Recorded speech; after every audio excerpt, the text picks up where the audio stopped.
Have you seen Kip Daugirdas' video where he and his team launch an amateur rocket to the edge of space? It was pretty neat, right?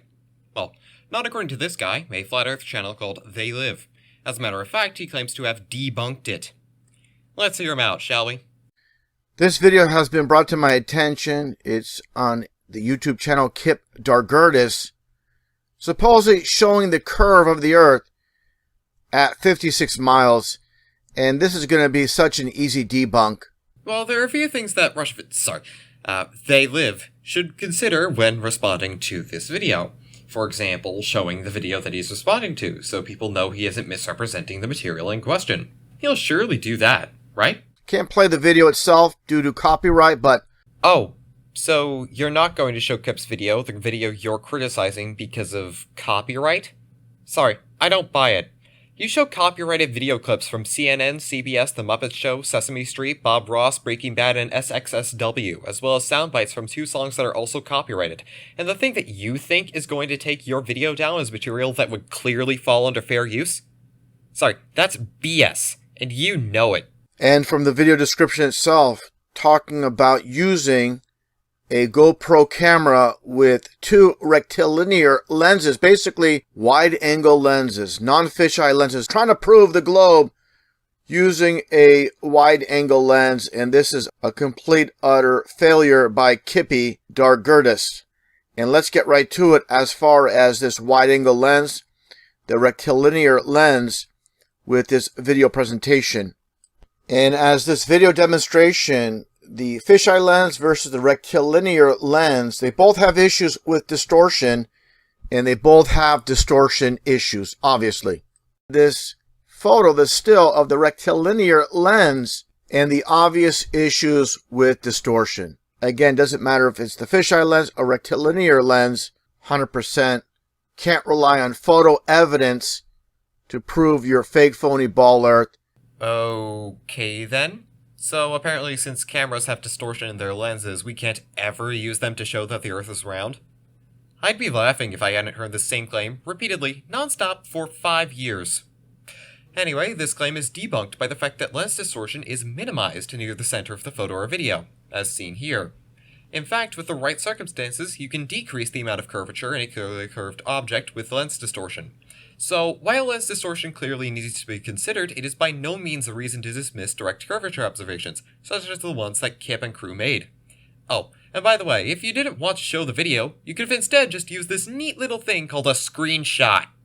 So that gets back to Kippy and his utter failure of trying to prove the curve of the Earth using a rectilinear lens. And again, at 56 miles up, approximately 295,000 feet up, that gets into what took place this past year with Jeff Bezos, Blue Origin, William Shatner, and they supposedly went up 351,000 feet, 66 miles. Now, if I didn't already debunk what the Kipster tried to provide as far as curvature of the Earth. You didn't, though. You just whined about how camera lenses have distortion. Take a listen here to what Neil deGrasse Tyson says here regarding the supposed spaceflight by Jeff Bezos and crew. To you, is this space travel? No. I'm sorry. So I see it not as, oh, we're going into space. No, you're getting a nice view of the Earth, and I don't even know if you're going to see the curvature. I did some calculations, and I'm thinking they're not. So what? Dr. Tyson was wrong. Why do flat earthers think we take his words as gospel? The desperation of globers to use these distorted camera angles, doesn't matter if it's fisheye lens or the rectilinear lens, and they want to avoid a known substance that's always level at rest, and that is water. They don't want to touch water because they know that proves our fixed flat earth without a shadow of a doubt. And again, people know deep down inside that water seeks its level. Yes, it does. However, level and flat are not synonyms. If water stays equipotential to Earth's curvature, then it is still level, just not flat. The desperation of the globers using distorted footage, fisheye lens, and the wide-angle lens, like I stated, they don't want to stick to things that are tangible. We do, though. For example, we have demonstrated Earth's rotation with a very tangible phenomenon called the Utvush effect. The problem is that when it comes to curvature, the moment you use an item that is so small that it fits in the palm of your hand, in order to meet your absurd standard for what's considered tangible, the curvature is so small that you can't distinguish it from a perfectly flat surface. Earth is not flat, RussianVids.